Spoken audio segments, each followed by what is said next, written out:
ഞാനിവരെ ഭൂമിയിലേക്ക് കൊണ്ടുവന്നാണ്. ഉം.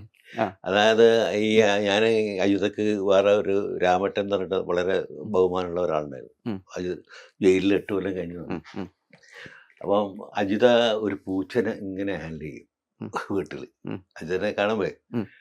അപ്പോൾ ഏകാന്തതയുടെ ഒരു എക്സ്പ്രഷൻ ആണത്. വ്യക്തിപരമായ ഏകാന്തത. ജയിലിൽ കിടന്നാൽ ഉണ്ടാകുന്ന ഒരു അവസ്ഥ കൂടിയാ. അപ്പം കല്യാണം കഴിക്കുന്നതല്ലാതെ പറഞ്ഞിട്ട് ഞാൻ ഒരേ മെനക്കെട്ടിട്ടുണ്ടായിരുന്നു. അത് വർക്കബിൾ ആയില്ല. അപ്പൊ പിന്നെ എനിക്കന്ന് 23 വയസ്സാണ്. മനസ്സിലായോ? ഒരു 81-ലാണ്. അപ്പൊ 23-ാം വയസ്സാണ് എനിക്ക്. അപ്പൊ അജിത പ്രപ്പോസ് ചെയ്താണ്. ഞാൻ ആകെ കുടുങ്ങി. യാക്കൂരല്ലാണ്ട് കല്യാണം കഴിക്കില്ല. അപ്പൊ പിന്നെ എനിക്ക് ഞാൻ പറഞ്ഞത് പാർട്ടി അറേഞ്ച് ചെയ്ത മാരേജ് എനിക്ക് വേണ്ട. ഞാൻ അറേഞ്ച് മാരേജിനെതിരാണ്. അത് പാർട്ടി അറേഞ്ച് ചെയ്താലും എനിക്ക് അതിനോട് യോജിപ്പില്ല. യാക്കൂവിന് പറ്റൂന്ന് ചോദിച്ചു കല്യാണം കഴിക്കും. ഞാൻ ആകെ 2 ദിവസം ഉറങ്ങിയില്ല.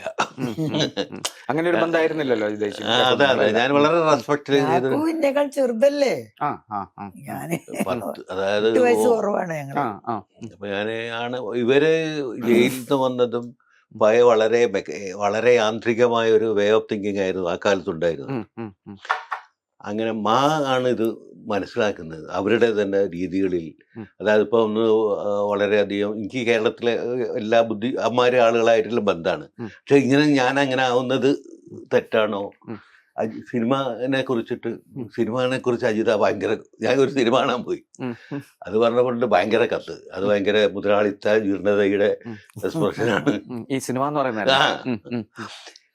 അപ്പൊ അങ്ങനെ പറഞ്ഞ ഒരു ഘട്ടത്തില് ഞാൻ ഇവരോടുള്ള റിലേഷൻ കട്ട് ചെയ്യാൻ തീരുമാനിച്ചു. പൊളിറ്റിക്കലി സിദ്ധാന്തപരമായ ആയിട്ട് ഇവരാണ് ശരി. കെ വേണുവിന്റെ ശാരോന്താർ ലൈനല്ല, ലൈനുകൾ തമ്മിലുള്ള യുദ്ധ. അപ്പൊ സിദ്ധാന്തപരമായ അപ്പം പറഞ്ഞു, ഇനി അച്ചേട്ടൻ പറഞ്ഞിട്ട് ഒരാളുടെ മുഖാന്തരാണ് ഈ അന്ന് പഴയൊരു സ്റ്റൈൽ വെച്ചിട്ട്. അപ്പം മാക്ക് മനസ്സിലായി ഇവരുടെ ഒരു മെത്തഡോളജിക്ക് എന്തോ ഒരു കുഴപ്പമുണ്ട്. അപ്പം പറഞ്ഞു നമുക്ക് എന്തുണ്ടെങ്കിലും നേരിട്ട് സംസാരിക്കാം. ഞാൻ നേരിട്ട് സംസാരം തുടങ്ങിയ ശേഷമാണ് ആ റിലേഷൻ റെഡി ആയി വരുന്നത്. ആണ് അത് സ്പാർക്ക് ചെയ്തത്. ഓർക്കും പെശകുണ്ട്. കാരണം ഇത് അജിനെ കുറ്റം പറയാൻ കഴിയില്ല. കാരണം ഏകാന്ത തടവ് കഴിഞ്ഞിട്ട് വരികയാണ്. മായും ഇങ്ങനെ ടെൻഷനിലാണ്. അപ്പം വാസ്തവബോധം കുറവായിരുന്നു.